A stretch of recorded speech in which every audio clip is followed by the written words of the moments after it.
bénisse, que sa grâce et sa faveur soient sur vous. Amen. Dans le nom précieux de Jésus-Christ de Nazareth. Alléluia. C'est vraiment une très, très, très grande joie, n'est-ce pas, de nous retrouver encore une fois dans la présence de Dieu pour partager sa parole, n'est-ce pas, afin d'être édifié, afin d'être instruit, afin d'être béni. Ma prière ce matin, c'est que la parole qui va arriver, alléluia, soit vraiment une nourriture solide, une nourriture conséquente, qui va vous faire du bien, qui va vous rassasier, qui va vous désaltérer, qui va vous nourrir, afin que véritablement vous puissiez grandir pour la gloire de Dieu. Amen. Je vous salue tous dans le précieux nom de notre Seigneur Jésus-Christ de Nazareth. Alléluia. Que le nom de Jésus soit élevé parmi nous en ce jour.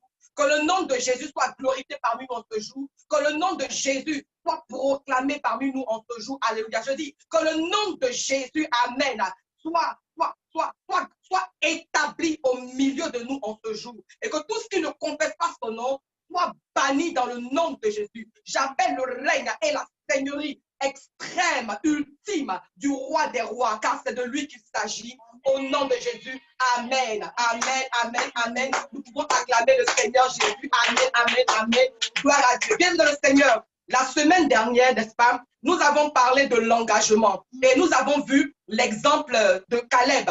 On a vu comment Caleb, parce qu'il était engagé, a pu avoir un héritage pour la tribu de Juda, puisque c'était de la tribu de Juda qu'il était issu. Je veux prier pour toi ce matin afin que véritablement ton engagement te donne d'avoir un héritage pour ta postérité dans le nom de Jésus. Amen, amen. Aujourd'hui, donc, nous voulons changer de décor. Aujourd'hui, nous voulons parler d'autre chose. Aujourd'hui, nous voulons changer l'atmosphère. Alors, le thème de mon message ce matin, c'est Ketura. Amen. Le thème de mon message ce matin, c'est Ketura. Merci Seigneur. Aujourd'hui, oui, nous allons parler d'un patriarche. Alléluia. Un patriarche qui a marqué son époque. Un patriarche qui a marqué sa saison. Un patriarche, oh oui, qui a marqué, n'est-ce pas, son temps. Son nom véritablement était grand. Je te parle ce matin du patriarche de la foi, du père de la foi en la personne d'Abraham. Alléluia. Pour cela, nous allons prendre nos Bibles dans le livre de Genèse 23, du verset 1 au verset 6. Alléluia. Oh, gloire à Jésus. Gloire à Dieu. Seigneur, merci parce que ta parole vient pour nous bénir en ce jour. Merci parce que ta parole vient effectivement pour faire quelque chose de bon dans nos vies. Amen. Et je vais faire la lecture. La vie de Sarah fut de 127 ans. Telles sont les années de la vie de Sarah. Sarah mourut à Kija Arba, qui est Hébron dans le pays de Canaan, et Abraham vint pour mener deuil sur Sarah et pour la pleurer. Abraham se leva de devant son mort et parla ainsi au fils de Heth. Je suis étranger et habitant parmi vous. Donnez-moi la possession d'un sépulcre chez vous pour enterrer mon mort et l'ôter de devant de moi. Les fils de Heth répondirent à Abraham en lui disant, écoute-nous, mon Seigneur, tu es un prince de Dieu au milieu de nous. Enterre ton mort dans celui de nos sépulcres que tu choisiras. Aucun de nous ne te refusera son sépulcre pour enterrer ton mort. Alléluia. Que le nom de Jésus soit béni. Amen, amen. Gloire à Dieu. Ici, de quoi il s'agit? Ici, nous voyons que Sarah, alléluia, étant âgée de 127 ans, va mourir. Qui était Sarah? Sarah était effectivement l'épouse du père de la foi, Abraham. Mais quand on te dit que Sarah avait 127 ans, il faut aussi savoir, n'est-ce pas, que Abraham lui-même était plus âgé que son épouse. Mais voici qu'il va arriver que Sarah va mourir. Et Sarah va laisser seul Abraham, n'est-ce pas, dans sa vieillesse. Sarah va laisser seul Abraham, oh oui, face à son destin. Alléluia. Gloire à Dieu. Je suis venu dire à quelqu'un ce matin, bien aimé dans le Seigneur, qu'il y a des moments, quand il y a des morts dans notre vie, amen, quand dans nos vies il y a des morts, il faut pouvoir les enterrer. Alléluia. Parce que lorsque Sarah est morte, Abraham, la Bible nous dit dans le livre de Genèse 23, 1 à 6, que Abraham va chercher un lieu. Abraham va chercher un endroit pour enterrer son mort. Ce n'était pas le mort de quelqu'un d'autre, c'était le mort d'Abraham. Il cherchait un endroit, n'est-ce pas, pour enterrer son mort. Oui, il y a des moments, n'est-ce pas, où tu dois chercher un endroit pour enterrer ton mort. Gloire à Dieu. Il faut chercher un sépulcre pour enterrer ton mort. Aujourd'hui, beaucoup de personnes ont des morts dans leur vie, ont des morts dans leur placard. Alléluia. Ce qui est mort dans ta vie, alléluia, c'est ce qui n'est pas de Dieu. La Bible déclare, alléluia, que le salaire du péché, c'est la mort. Alléluia. Autant il y a un salaire pour le péché, autant il y a un salaire aussi pour la bonne attitude. Tout ce qui n'est pas bon dans ta vie est mort. Alors il faut chercher, n'est-ce pas, à les enterrer. Ce matin, je suis venu te dire que certainement, il y a des morts encore dans ta vie. Il faut pouvoir les enterrer pour passer à autre chose. Alléluia. Il faut pouvoir les enterrer, n'est-ce pas, pour passer à autre chose. Il y a des situations dans ta vie qui sont la mort. Abraham cherchait un sépulcre pour enterrer son mort. Il dit bien mon mort. Alléluia. Il cherchait un endroit. Il cherchait un sépulcre pour enterrer son mort. Alléluia. Gloire à Dieu. Parce que si tu n'enterres pas ton mort, alléluia, ça va t'empêcher de t'épanouir. Ça va t'empêcher, alléluia, d'aller de l'avant. Ça va t'empêcher, alléluia, n'est-ce pas, de progresser. Gloire à Dieu. Oui, parce qu'il y a toujours deux grâces.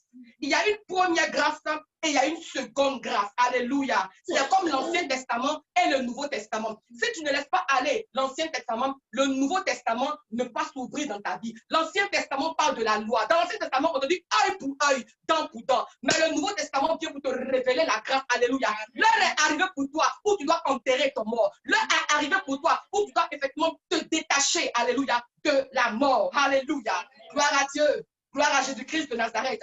Et Abraham va prendre sa femme Sarah. Abraham va pleurer sa femme parce qu'il aimait Sarah. Alléluia, sa femme. N'est-ce pas que Sarah lui a donné deux merveilleux enfants? On connaît l'histoire de Isaac, le fils de la promesse. Alléluia. Donc, quand Abraham passe à tout cela, ça lui fait mal. Mais à un moment donné, il va prendre la responsabilité. Il va prendre la décision. Il va faire le choix de chercher un endroit, de chercher un sépulcre pour enterrer son mort. Alléluia. Tu peux avoir des morts qui peuvent te faire pleurer. Alléluia. Oui, tu peux avoir des morts qui vont te faire pleurer. Certainement que tu es ici, tu as eu un ami qui te donnait de l'argent. Tu as vécu une relation amoureuse avec lui. Mais à un moment donné, c'est fini. Et tu continues de pleurer. Tu continues de pleurer. Mais je suis venu te dire ce matin d'arrêter de pleurer cela et de passer à autre chose. Et de passer à autre chose. Et de passer à autre chose. Oui, vous avez passé de bons moments. Il y a des relations, amen, vraiment, où c'était vraiment bien. C'était chic, alléluia. Ça chauffait, amen. Mais à un moment donné, c'est devenu en bizarre. Ce matin, je te dis, laisse tomber, afin de passer à autre chose. Alléluia. Bien-aimé, écoute-moi, enterre ton mort pour passer à autre chose. Alléluia. Il y a des morts dans nos vies. Il y a des sentiments qui sont morts, alléluia, dans nos vies, que nous ne voulons pas enterrer, que nous voulons encore garder toujours dans nos cœurs. Et cela nous bloque. Cela fait en sorte que nous ne pouvons pas évoluer. Cela fait en sorte qu'on ne peut pas aller de l'avant. Cela fait en sorte qu'on ne peut pas progresser. Tu as fait un commerce, ça n'a pas marché, laisse tomber. Tu as bâti une entreprise, ça n'a pas marché, laisse tomber. Tu as fait un projet, ça n'a pas marché, laisse tomber, alléluia. Passe à autre chose. Il faut que tu passes à autre chose. Ta vie même doit passer à autre chose. Alléluia. Gloire à Dieu, gloire à Jésus. Et Abraham dit, malgré son âge avancé, il veut passer à autre chose. Amen. Il veut enterrer son mort. Alléluia. Souvent, tu as l'impression que parce que tu es âgé, parce que tu t'es marié, tu as divorcé, ce n'est plus possible. Gloire à Dieu. Parce que tu as 50 ans, tu as 60 ans, tu as 40 ans, tu as 70 ans. Tu te dis que là où tu es arrivé là, voici ce que tu dois pouvoir achever. Mais quand tu regardes, tu n'y es pas encore arrivé. Alléluia. Laisse-moi te dire, amen, que c'est encore possible. Je dis c'est encore possible. C'est encore possible. Mais justement, ça ne sera pas possible si tu ne prends pas la responsabilité, si tu ne prends pas la décision, alléluia, de passer à autre chose. La Bible dit toutes choses sont passées et toutes choses sont devenues nouvelles. Il faut que tu enterres ton mort pour passer à autre chose. Alléluia. Je sais que là où tu es assis, il y a des morts dans ton cœur, il y a des morts dans ton esprit. Tu as encore des rancœurs contre des personnes. Alléluia. Tu as encore des rancœurs dans ton cœur contre des personnes. Tu as peut-être eu des histoires avec quelqu'un et jusqu'à ce jour, c'est encore dans ta tête. C'est un mot qu'il faut pouvoir enterrer. C'est une situation qu'il faut pouvoir dépasser. Alléluia. C'est une porte qu'il faut fermer. C'est une page qu'il faut tourner. Alléluia. Dieu attend seulement, n'est-ce pas, que tu enterres tes morts pour passer à autre chose. C'est ce que Dieu attend. Alléluia. Regardez ce qui va se passer. Alléluia. Regardez ce qui va se passer. Et à ce niveau, donc, on va prendre la Bible dans le livre de Genèse 25. 2 chapitres après, le Genèse 23. Genèse 25, et regardez ce que nous allons voir là-bas. C'est extraordinaire, c'est merveilleux. Alléluia. Est-ce que tu es là? Si tu es là, acclame le Seigneur de là où tu es. Alléluia. Regardez ce qui va se passer. Amen. Alléluia. La Bible dit, Abraham prit encore une femme nommée Ketura. Alléluia. Gloire à Dieu. La Bible dit, malgré qu'Abraham était âgé, malgré qu'Abraham était âgé, parce que si Sarah avait 127 ans, c'est qu'Abraham en avait bien plus. Alors, malgré le fait qu'Abraham était tant âgé, la Bible dit que, amen, il va faire une rencontre. Dieu va permettre à Abraham de faire une nouvelle rencontre. Dieu va permettre à Abraham de rencontrer une nouvelle femme qui s'appelle Ketura. Alléluia. Alléluia. Qui aurait cru? Qui aurait pensé un instant, qui aurait imaginé un seul instant que ce patriarche, que ce vieillard allait encore faire une autre rencontre. Alléluia, alléluia. Qui aurait cru? Abraham s'est remarié à Ketura. Ketura qui veut dire ensemble. Ketura qui veut dire adoration. Ketura qui veut dire exaltation. Alléluia. Il s'est marié à quelque chose d'encore plus glorieux que la première. Oh my God. Je dis, Abraham a fait la rencontre de Ketura. Ketura qui te parle de l'adoration. Ketura qui te parle de l'encens. Ketura qui te parle de l'exaltation. Ketura qui te parle de la contemplation. Alléluia. Quelque chose encore de plus glorieux. Alléluia. Oui. Pourquoi? Parce que tout simplement, il a accepté d'enterrer son mort. Alléluia. Écoute-moi ce matin. Si tu veux évoluer dans ta vie, il faut que tu enterres ton mort. Alléluia. Si tu veux progresser dans ta vie, il faut que tu embrasses Ketura. Si tu veux, alléluia, être épanoui dans la vie, il faut que véritablement tu t'engages à Ketura. Il faut que tu fasses alliance avec Ketura. Gloire à Dieu. Il faut que tu te connectes avec Ketura. Il faut que tu possèdes Ketura. Il faut que tu possèdes l'adoration. Alléluia. Si tu veux progresser, si tu veux avancer, il faut que tu rentres dans une profonde adoration. Amen. Et Abraham a fait cela. Abraham a fait cela. Et la Bible dit, quand Abraham a fait cela, oh, c'est là que ça va se gâter. Quand Abraham, alléluia, a fait cela, quand Abraham, alléluia, a embrassé Ketura, regardez ce qui va se passer. Il va encore avoir 6 autres enfants. Gloire à Dieu. Oui, tu peux acclamer le Seigneur, c'est merveilleux. Oui, Abraham, lorsqu'il s'est allié, lorsqu'il s'est marié à Ketura, il va encore faire, donner naissance encore à 6 autres enfants. Regardez quelqu'un qui était vieux, n'est-ce pas? Parce qu'il a embrassé Ketura. Il va faire 6 enfants avec Ketura malgré son âge avancé. Est-ce que tu veux évoluer dans ta vie? Est-ce que tu veux passer à autre chose ce matin? Ou enfanter quelque chose de merveilleux? Gloire à Dieu, gloire à Dieu. Est-ce que tu veux rentrer dans l'adoration? Abandonner tout ce qui était dans ta vie et rentrer dans une profonde adoration. Parce que tu es capable encore d'enfanter. Alléluia. Dieu a mis la fécondité en toi. Dieu a mis la capacité d'enfanter en toi. Pendant que le monde ne croit plus en toi, écoute-moi, pendant que le monde t'a classé, pendant que le monde t'a limité, pendant que le monde t'a jugé, pendant que le monde a signé, et oui que non, c'est fini. Laisse-moi te dire que Dieu sait ce qu'il a mis en toi. Dieu sait ce qu'il a mis en toi. Tu peux encore enfanter, tu peux encore te relever, tu peux encore réussir, tu peux encore progresser, tu peux encore évoluer, tu peux encore, alléluia, être béni par la puissance du Saint-Esprit.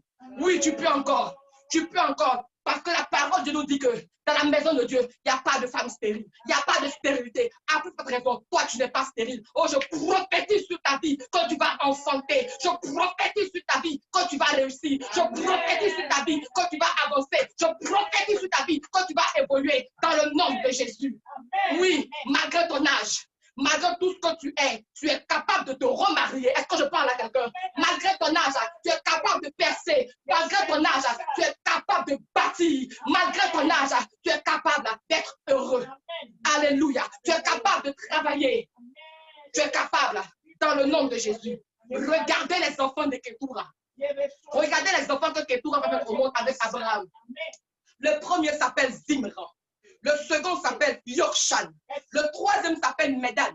Le quatrième s'appelle Madian. Le cinquième s'appelle Yishbak. Et le sixième s'appelle Shua. Ne vous inquiétez pas, je vais vous expliquer dans les détails ce que chaque nom veut dire. Alléluia. Alléluia. Gloire à Dieu. Le premier nom s'appelle, le premier enfant s'appelle Zimran. Zimran, alléluia. Oui, comment ça s'appelle même, dans le livre de Chroniques, on nous parle des pieds de biche, des biches. Mais sinon, en grec, n'est-ce pas, c'est musicien. Gloire à Dieu. Mais quand on dit, hein, c'est une biche, qu'est-ce que cela veut nous dire?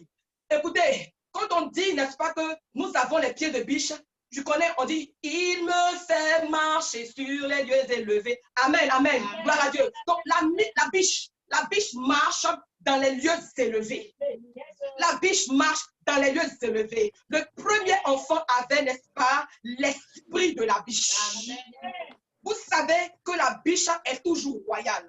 La biche est toujours majestueuse. La biche est toujours élégante. Alléluia. Dieu veut te donner la majesté. Dieu veut te donner la royauté. Dieu veut te donner la prestance. Dieu veut te donner une allure, une carrure. Alléluia. Il veut, alléluia. Dieu, n'est-ce pas, veut te faire marcher dans les lieux élevés. Il veut te faire courir. Alléluia. Ta bénédiction va courir. Ta bénédiction aura les pieds de biche. Ce que tu demandes à Dieu aura les pieds de biche. Ça va courir vers toi au nom de Jésus-Christ de Nazareth. Alléluia. Le deuxième nom. Amen. Le deuxième nom de l'enfant, il s'appelle Yokshan. Yokshan, ça veut dire celui qui piège. Tu vas piéger tes ennemis. Aujourd'hui, tu vas piéger tes ennemis.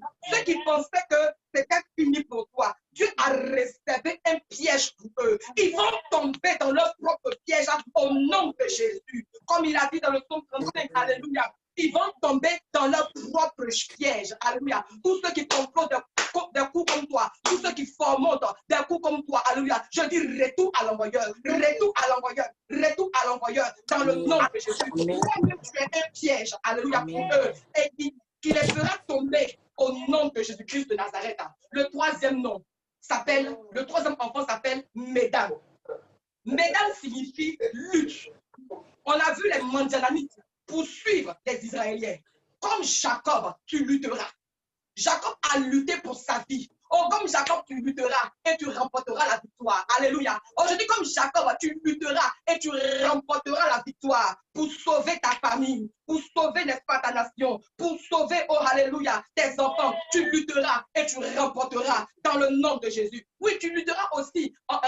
Tu auras une lutte interne, n'est-ce pas, comment j'allais dire même, pour vaincre, n'est-ce pas, toute œuvre charnelle en toi. Tu vas lutter contre la chair qui est en toi, qui t'empêche, n'est-ce pas, de te connecter au Seigneur. Tu vas lutter, alléluia, contre la chair qui domine sur ta vie, de sorte que véritablement, tu ne peux pas communier pleinement avec ton Dieu. Tu vas lutter, alléluia, et tu seras transformé au nom de Jésus. Il faut que tu luttes, alléluia, pour passer à autre chose. Il faut que tu luttes pour aller de l'avant dans le nom de Jésus. Et le quatrième nom, Madian. Madian veut dire milieu, comme les lignes médianes. Amen. Je prie pour toi. Toi qui es connecté ce matin, tu ne seras ni derrière, ni en avant, mais tu seras là où Dieu veut que tu sois. Tu seras au milieu, alléluia. Tu seras au milieu, alléluia, dans le nom de Jésus. Dieu est en train de faire quelque chose de merveilleux dans ta vie. Gloire à Dieu, gloire à Jésus. Et le cinquième nom, alléluia, s'appelle Jikshak, qui signifie il libère, alléluia. Tu vas libérer ta famille. Tu vas libérer ta famille de la pauvreté. Tu vas libérer ta famille de la disette. Tu vas libérer ta famille, alléluia. Tu vas libérer ta famille. Tu vas libérer ta nation. Tu vas libérer, alléluia, plusieurs qui sont dans la captivité. Tu vas les libérer des ténèbres pour les introduire dans la lumière. Tu vas libérer plusieurs. Tu vas les conduire au salut au nom de Jésus. Et finalement, le sixième enfant s'appelle Chouach. Chouach qui veut dire dépression. Alléluia. Tes ennemis auront la dépression quand ils te verront. Aujourd'hui, tes ennemis vont te déprimer quand ils vont te voir. Alléluia. Tandis qu'ils croient, pendant qu'ils croiront que rien de bon ne sortira de toi. Oh, comme Nathanaël, il pouvait dire, est-ce que quelque chose de bon peut sortir de Nazareth? Dans le livre, n'est-ce pas, de Jean 1, verset 46. Mais lorsqu'il a vu Jésus, lorsqu'il a vu la gloire de Dieu, il s'est rangé. Je prie pour toi ce matin que tous ceux qui n'ont pas cru en toi, tous ceux qui t'ont méprisé, tous ceux qui t'ont piétiné, tous ceux qui t'ont déshonoré, lorsqu'ils vont te voir après ce message, vont changer ta vie. Est-ce que tu me reçois? Je dis, lorsqu'ils vont te voir prochainement, ils vont changer ta vie. Ils vont claquer, ils vont dire respect. C'est de ça qu'il s'agit. Ils vont te voir et tu susciteras de la frayeur. Parce qu'en toi, il y a Jésus-Christ. Parce qu'en toi, il y a l'Esprit de Dieu. Parce qu'en toi, il y a l'onction de Dieu. Ils seront déprimés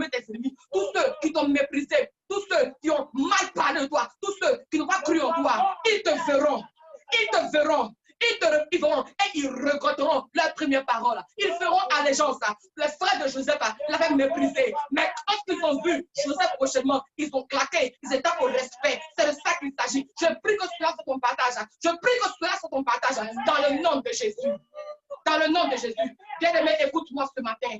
Comment Abraham, un homme de foi, peut perdre sa femme? En plus, il était tant âgé que sa femme. Lui qui était plus âgé ne meurt pas. Mais c'est sa femme qui meurt. Un homme de foi, Abraham, celui qui nous a appris, n'est-ce pas, à faire la dîme. Celui qui nous a appris, alléluia, à faire des sacrifices. Abraham, le patriarche Abraham, le père de la foi, a perdu sa femme.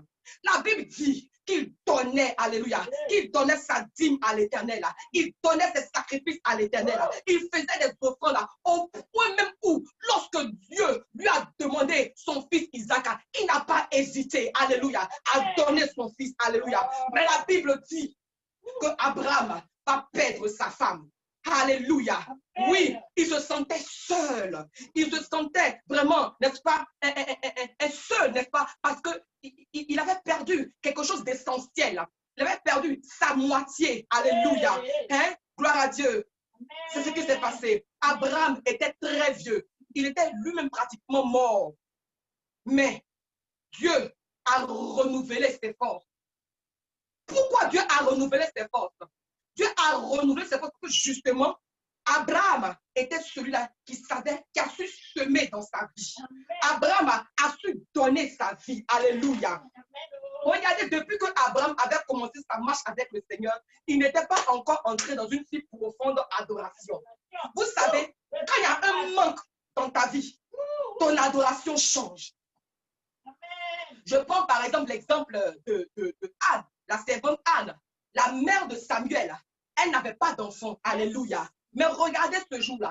Quand elle va entrer dans le temple, lorsque ce jour-là, Anne va entrer dans la présence de Dieu. Anne est venue dans la présence de Dieu. Anne est venue effectivement devant le trône de Dieu avec quelque chose. Amen. Alléluia. Et cette chose que Anne a ramenée dans la présence de Dieu a changé le négatif en positif. Amen. Alléluia. Cette chose avec laquelle Anne était rentrée dans le temple, alléluia, a changé les données, a changé le cours de son existence. Alléluia. Gloire à Dieu. Elle est rentrée avec quelque chose. Et cette chose, alléluia, a changé le cours de sa vie. Bien aimé, écoute-moi ce matin.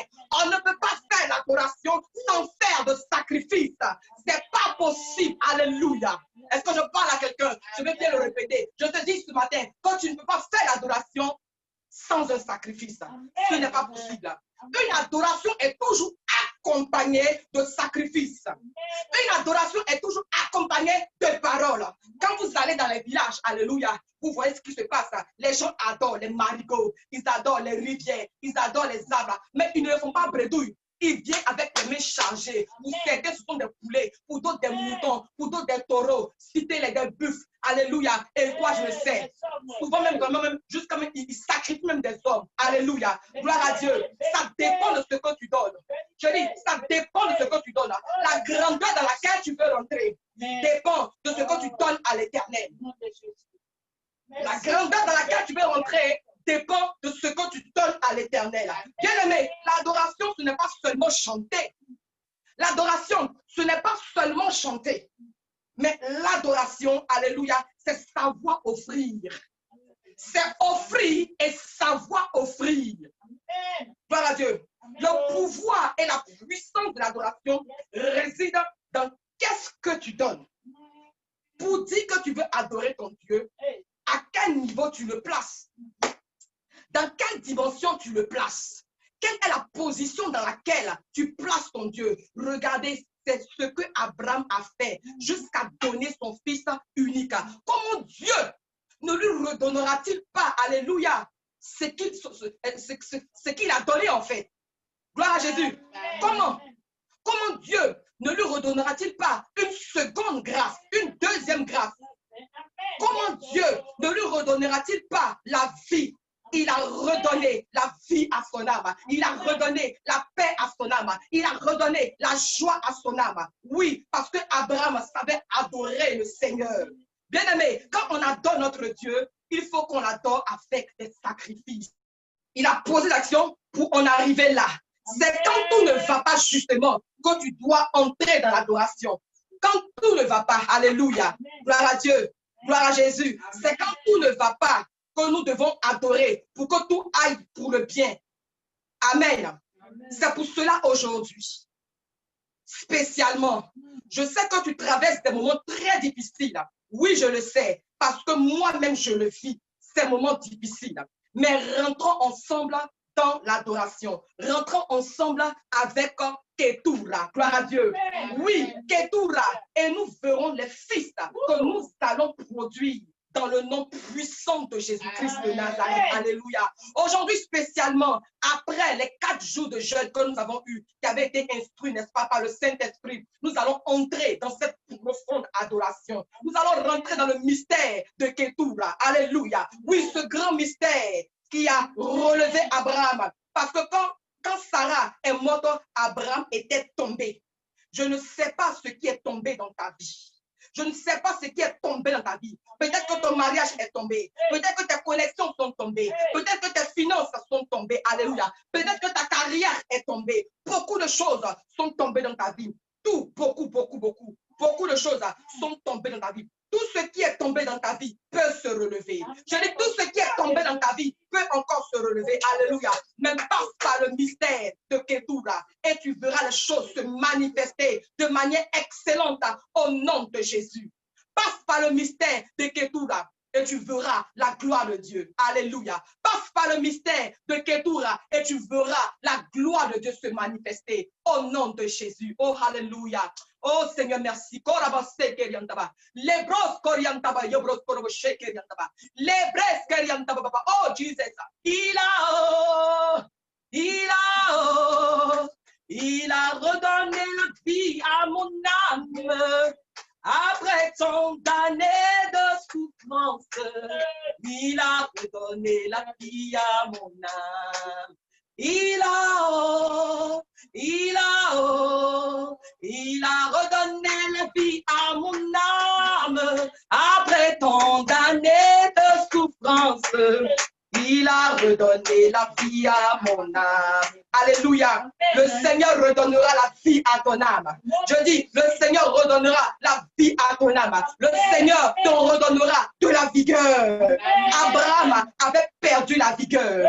Alléluia. Oui, Abraham avait perdu la vigueur. Mais à partir de Ketura, oh my God, à partir de Ketura, alléluia, quand il a embrassé Ketura, quand il a saisi Ketura, quand il s'est approprié Ketura, quand il a possédé Ketura, Dieu lui a donné de la vigueur. Dieu a donné de la vigueur dans les reins d'Abraham. Dieu lui a donné la joie. Dieu lui a donné la paix. En somme, Dieu a mis quelque chose encore dans ses reins. Abraham a pu produire encore d'autres enfants. Abraham a produit 6 autres enfants. Alléluia. Oh my God. Quand Dieu te donne de la vigueur, quand Dieu te donne de la vigueur, ton travail marche. Quand Dieu te donne de la vigueur, ton mariage marche. Quand Dieu te donne de la vigueur, tes études marchent. Quand Dieu te donne de la vigueur, tu es béni. Quand Dieu te donne la vigueur, tu évolues. Quand Dieu te donne de la vigueur, tu prospères. Alléluia. Oui, alléluia. Oui, alléluia. Quand Dieu te donne de la vigueur, tu es fécond. Quand Dieu te donne de la vigueur, tu es élevé. Alléluia. Quand Dieu te donne de la vigueur, c'est la multiplication. Quand Dieu te donne de la vigueur, c'est l'accélération. Quand Dieu te donne de la vigueur, c'est l'épanouissement. Alléluia. À un moment donné, il faut chercher à entrer dans une profonde adoration. À un moment donné, il faut chercher à enterrer ses morts. À un moment donné, il faut chercher à passer à autre chose. À un moment donné, il faut chercher à mettre croix sur le passé afin d'évoluer, afin de progresser. Alléluia. Ce matin, il faut que tu saches que les choses anciennes sont passées et toutes choses deviennent nouvelles pour la gloire de Dieu. Pour la gloire de Dieu. Le Seigneur est là ce matin pour toi, pour te bénir, pour te faire du bien, pour te relever. Alléluia. Pour te repositionner. Alléluia. Mais il a besoin que tu enterres ton mort. Abraham, alléluia, a cherché à enterrer son mort. Il n'a pas gardé son mort. Parce que aussi longtemps qu'il gardait son mort, il n'allait pas avoir que tout là. Parce qu'il a fait le choix d'abandonner, d'enterrer son mort. Définitivement, il a fait la rencontre par la puissance de Dieu, la rencontre merveilleuse de Ketura. Il a embrassé l'adoration, il a embrassé l'exaltation, il a embrassé l'encens et Dieu s'est glorifié. La Bible dit, n'est-ce pas, s'adressant à la femme samaritaine, je cherche de vrais adorateurs. Oh my God. Dieu a vu en Abraham un véritable adorateur. Est-ce que ce matin, le Seigneur peut voir en toi que tu es un véritable adorateur? Est-ce que ce matin, le Seigneur peut voir effectivement que tu as tout abandonné? Tu as décidé de tout abandonner et rentrer dans une profonde adoration. Alléluia. Je prie ce matin qu'au-delà où tu es, que la grâce et la faveur de Dieu, oh my God, te localisent et que tes pensées changent et que tes pensées soient renouvelées et que ton cœur vraiment abandonne le passé, que ton cœur abandonne le péché, que ton cœur se détourne de la mauvaise voie. Alléluia. Embrasse Ketura, embrasse Ketura, embrasse Ketura, embrasse l'adoration. Rentre dans une profonde adoration avec le Seigneur. Fais comme Anna qui est rentrée dans une profonde adoration et sa vie a changé. Et Dieu l'a béni avec un enfant. Dieu l'a béni avec un enfant, un grand enfant, un grand enfant, un grand enfant. Quand on rentre dans l'adoration, Dieu se manifeste. Quand on rentre dans l'adoration, Dieu se manifeste. Ma prière pour toi ce matin, c'est que ton adoration active la présence de Dieu. C'est que ton adoration ce matin active la présence de Dieu. C'est que ton adoration pure et sincère, n'est-ce pas? Oh oui, déclenche quelque chose de glorieux dans ta vie. Abraham, après s'être engagé, après s'être connecté à l'adoration, à la personne de Ketura, Dieu lui a donné 6 enfants. C'est vrai, il avait eu 2 enfants avant, mais Dieu est le Dieu qui ajoute. Mieux, il est le Dieu qui multiplie. Je prophétise sur ta vie que Dieu ajoute déjà. Dieu ajoute encore à ce que tu as déjà. Que Dieu ajoute encore à ce que tu as déjà. Que Dieu même multiplie. Que Dieu multiplie. Que Dieu te multiplie. Que Dieu te rende fécond. Que Dieu t'étende. Que Dieu t'élève. Que Dieu te bénisse dans le nom de Jésus. Dans le nom de Jésus. Que la grâce et la faveur de Dieu vous soient multipliées en abondance. Dans le nom de Jésus. Amen, amen, amen. Est-ce qu'on peut acclamer le Seigneur?